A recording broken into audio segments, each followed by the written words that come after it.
ગુજરાતમાં ગત 2 દાયકામાં ન થયો હોય એ પ્રકારનો અસાધારણ કમોસમી વરસાદ આ વર્ષે થતાં રાજ્યના વિવિધ જિલ્લાના ખેડૂતોના પાકોને મોટું નુકસાન થયું છે।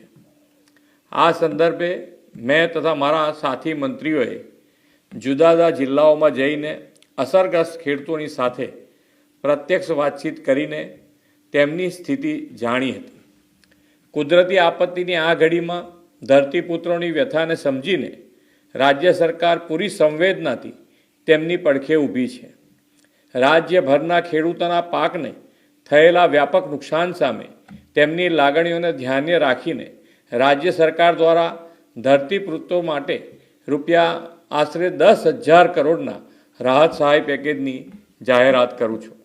આ ઉપરાંત રાજ્ય સરકાર 9 નવેમ્બરથી ખેડૂતો પાસેથી ટેકાના ભાવે આશરે 15,000 કરોડથી વધુના મૂલ્યોની મગફળી, મગ, અડદ અને સોયાબીનની ખરીદી પણ કરવા જઈ રહી છે। અન્નદાતાઓની આર્થિક સુખાકારીની ચિંતા પોતાના માથે લઈને રાજ્ય સરકાર તેમની સહાયતા માટે હંમેશા પ્રતિબદ્ધ હતી, છે અને રહેશે તેવો વિશ્વાસ આપું છું। વધુ જ આવી માહિતી માટે જોતા રહો નેતા 5।